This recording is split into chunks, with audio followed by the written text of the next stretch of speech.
Quand j'ai envie de chanter les paroles d'une chanson, si je suis en train de me déconcentrer à chaque fois que je vois des différences avec comment chante l'artiste, eh bien, je vais avoir du mal à maîtriser ma chanson ou à prendre plaisir. Alors, comment bien s'entraîner à chanter? Voici la vidéo 2 sur 3 sur ce sujet.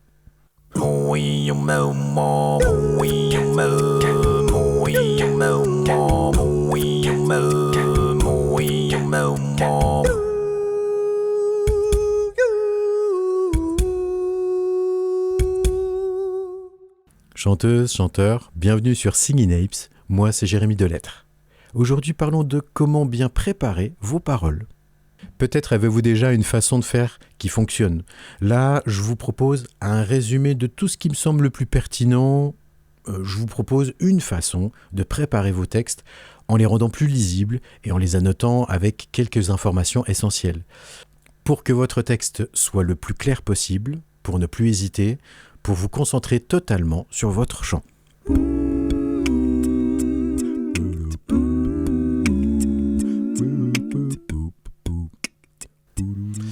Et la lisibilité, ça change tout! Alors, chanter un texte en lisant sur un téléphone, c'est vraiment pas terrible. Quand vous vous entraînez à chanter, je vous conseille un porte-vue. Avec vos textes imprimés, annotés et puis en forme. Ou de vous entraîner devant un écran d'ordinateur. Commençons avec la mise en forme. Une fois que vous avez récupéré vos paroles, choisissez votre police, une police que vous trouvez lisible. Perso, je trouve que Arial, c'est parfait. Quand vous chantez, vous devez pouvoir lire le texte en ayant un peu de place devant vous, pour bouger ou vous déplacer. Vous devez pouvoir lire facilement vos paroles à 1 mètre de vous. C'est pour ça que je vous disais que le téléphone, c'est pas génial. Donc n'hésitez pas à grandir la police. Il faut que vous puissiez distinguer dans votre chanson l'intro, les couplets, les refrains, les ponts, la fin, etc. En écoutant la chanson, réorganisez le texte en paragraphes, c'est-à-dire à chaque changement d'ambiance.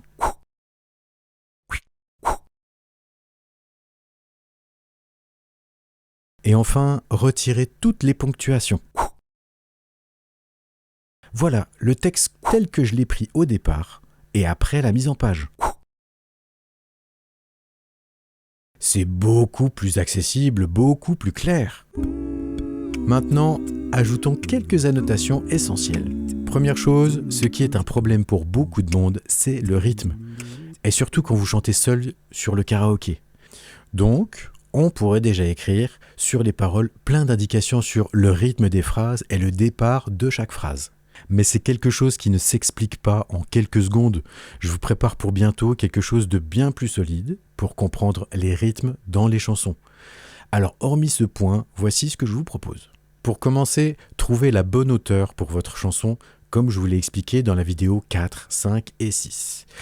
Et dans la 6e, je vous ai même fait un tuto sur comment changer la hauteur d'une chanson. Une fois que vous savez de combien de demi-tons vous avez monté ou descendu la chanson, pour l'adapter à votre tessiture, indiquez votre tonalité à côté du titre. Sinon, vous risquez de ne plus vous en rappeler et de chercher à chaque fois. Le texte doit refléter exactement la façon de chanter de l'artiste. Réorganisez aussi les phrases. Par exemple, sur ce paragraphe de Camille Lelouch.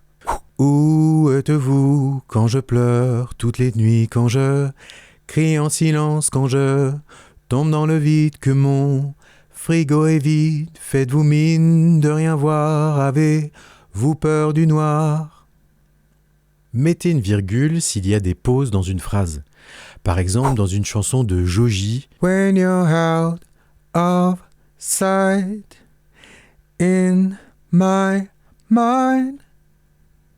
Effacez les mots qui ne sont pas chantés ou ajoutez ceux qui ont été oubliés dans le texte. Enlevez ou rajoutez une syllabe si vous entendez qu'on la chante ou si elle est absente. Je commence par un exemple anglais, la chanson Get Up de James Brown.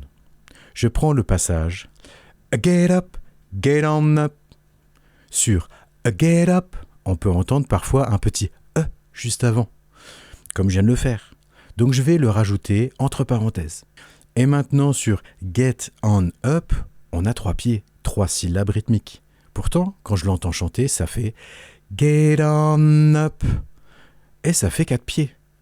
parce qu'il chante un pied de plus sur le N, c'est-à-dire get on up. Donc, voici comment je vais l'écrire pour bien le mémoriser quand je m'entraîne. Get up, get on up. Je rajoute donc au début le E entre parenthèses et je transforme mon on en deux pieds. Get up, get on up. Et ce sont des détails très importants si on veut conserver le même groove que l'artiste. Toujours sur les syllabes avec un exemple français, sur le jazz à la Java de Nougaro. Ses petites fesses en bataille sous sa jupe fendue. Elle écrase sa gauloise et s'en va dans la rue. Dans la première phrase, il chante « ses petites fesses ».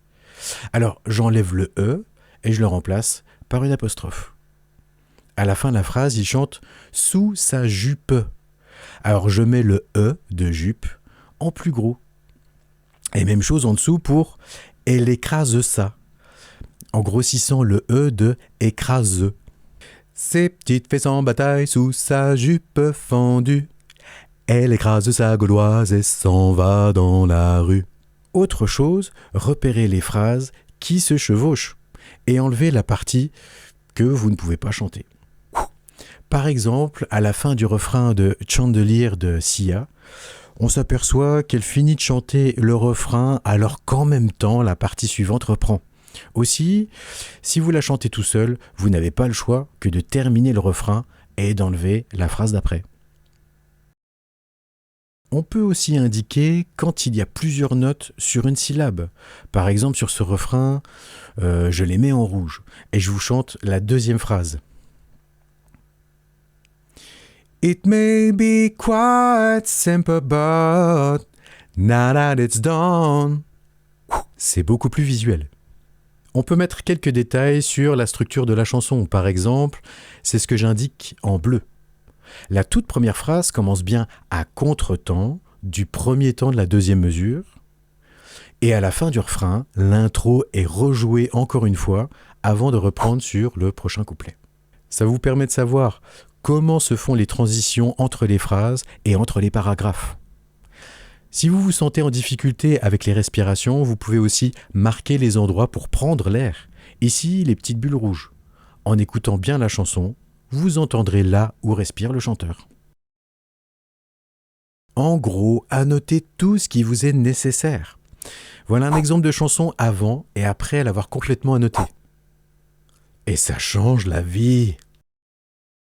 Comme je vous l'ai dit dans la dernière vidéo, moi je suis un bosseur feignant et je vois énormément de chansons.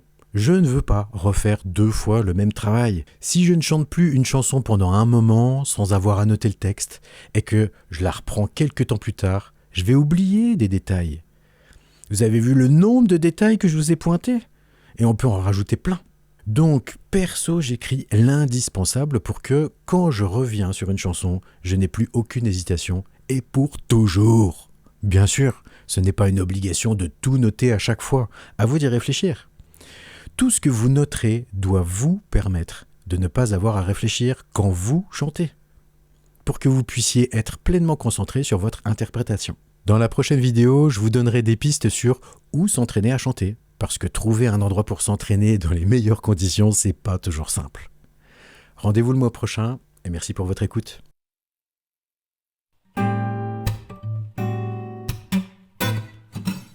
I keep myself in shape, I kept my body. I take care of my extremities, my head, my face. Oh, I'm just a man.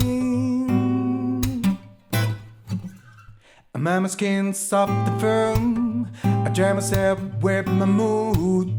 I make my appearance and I spread my fragrance. Oh,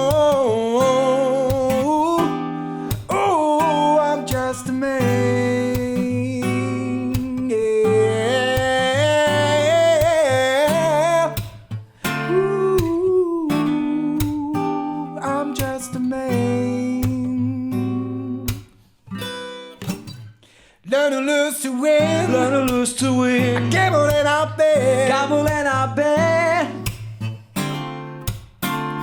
I lay my best cards on the table.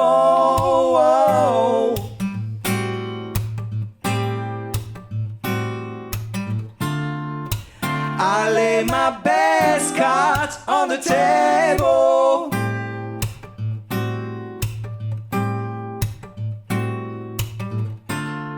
I lay my best cards on the table.